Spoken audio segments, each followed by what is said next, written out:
नमस्कार, मैं हूं आपके साथ अनुष्का राय और आप देख रहे हैं सफर आपके साथ न्यूज। उत्तर प्रदेश की राजधानी लखनऊ में आयोजित एक सामाजिक प्रतिनिधि सम्मेलन को यूपी के मुख्यमंत्री योगी आदित्यनाथ ने सभा को संबोधित किया। इस दौरान उन्होंने मंच के माध्यम से प्रधानमंत्री नरेंद्र मोदी के विकास कार्यों के विषय में बताते हुए उनके कार्यों की सराहना की और यूपी में लागू योजनाओं के फायदे भी बताए। आप सब जानते हैं कि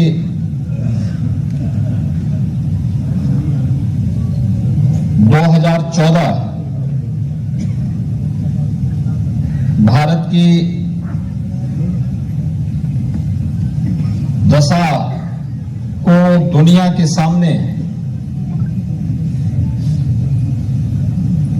मजबूती से बदलने और वैश्विक मंच पर भारत को एक श्रेष्ठ और समृद्ध भारत के रूप में प्रस्तुत करने का जो कार्यक्रम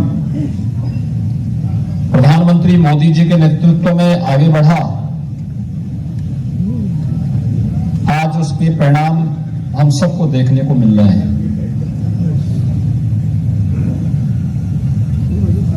आज जीवन का कोई ऐसा क्षेत्र नहीं जिसमें भारत का परचम न लहरा रहा हो। देश के अंदर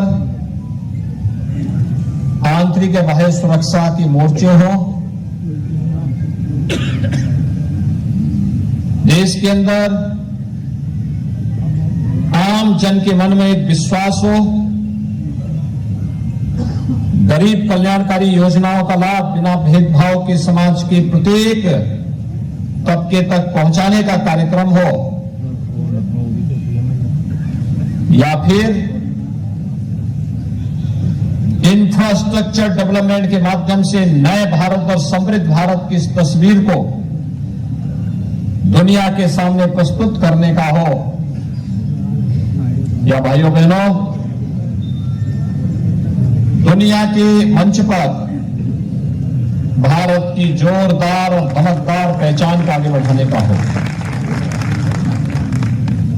मैं अभिनंदन करूंगा माननीय श्री पीयूष गोयल जी मंच पर आए हैं। एक बार जोरदार करते हुए ध्वनि से उनका स्वागत कर लें।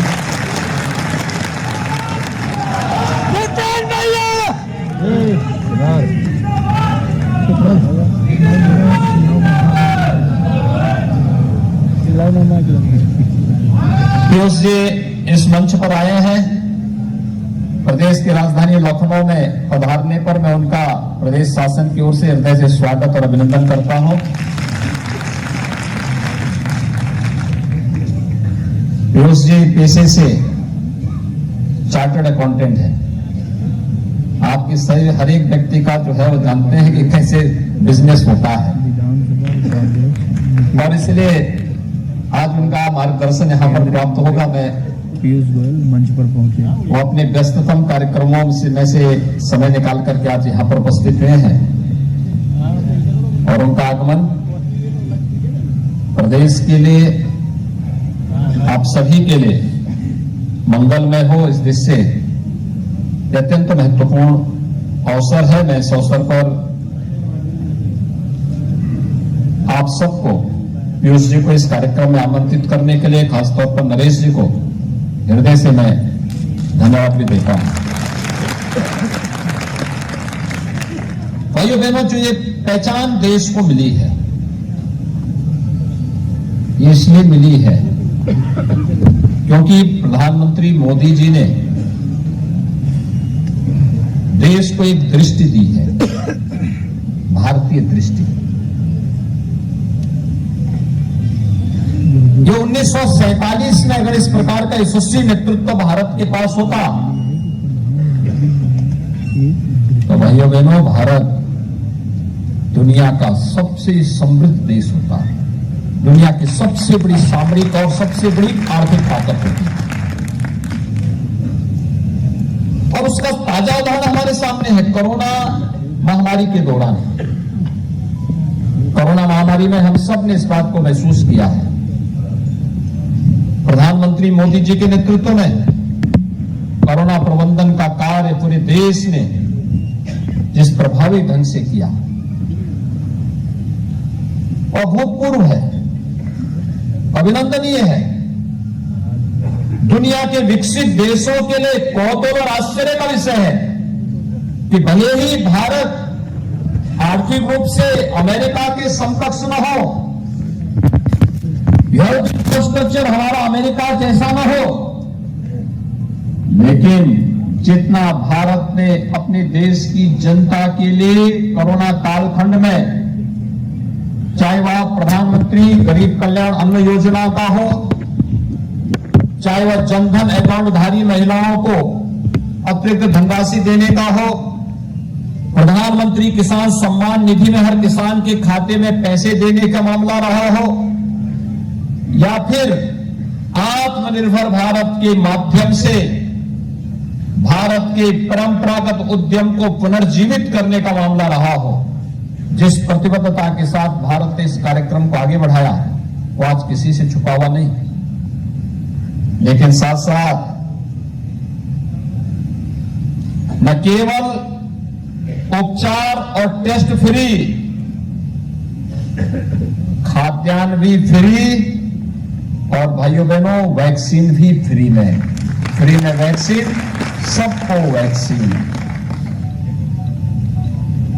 हर एक व्यक्ति के लिए वैक्सीन के लक्ष्य को उपलब्ध कराते हुए पहली बार भारत ने किसी महामारी के खिलाफ वैक्सीन बनाया। 110 करोड़ से अधिक लोगों को वैक्सीन की डोज दी जा चुकी है और लगातार भारत इस कार्यक्रम को लेकर के आगे बढ़ रहा है। ये पहली बार हुआ।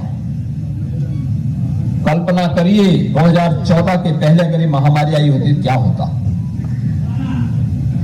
भाइयों बहनों, इसीलिए आज हम सब आपके बीच में आए हैं।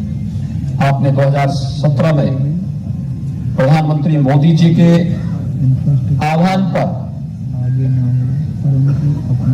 तत्कालीन भारतीय जनता पार्टी के राष्ट्रीय अध्यक्ष अमित शाह जी के रणनीति के तहत भारतीय जनता पार्टी के पक्ष में समर्थन किया, सहयोग किया।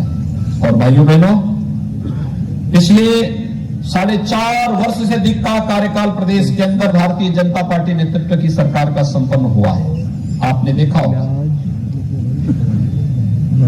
प्रदेश के अंदर प्रदेश की जो सबसे खराब स्थिति होती थी वह प्रदेश के अंदर भय का माहौल होता था। पर्व और त्योहार आते थे, दंगे शुरू हो जाते थे।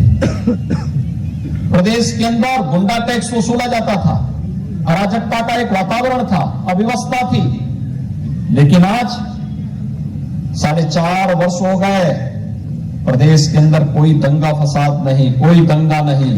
और सबको मालूम है दंगा करेंगे तो 7 पीढ़ियां भरते भरते थक जाएंगे। लेकिन दंगों के द्वारा हुए किसी भी व्यापारी या किसी भी शासकीय नुकसान की भरपाई कभी नहीं कर पाएंगे। और इसलिए सभी दंगाई इस समय चुप बैठे हैं। जो पेशेवर अपराधी और माफिया थे, नरेश जी की उम्र काफी है, उनको याद होगा 1991 में विश्व हिंदू परिषद के अंतर्राष्ट्रीय कोषाध्यक्ष से नंद गोपाल रूंगटा काशी में थे, वाराणसी में थे, निर्मम हत्या कर दी गई थी, अपहरण हुआ, 1.25 करोड़ रुपए फिरौती भी लिया गया और उनकी निर्मम हत्या कर दी गई थी। आज किसी माफिया का दुस्साहस है,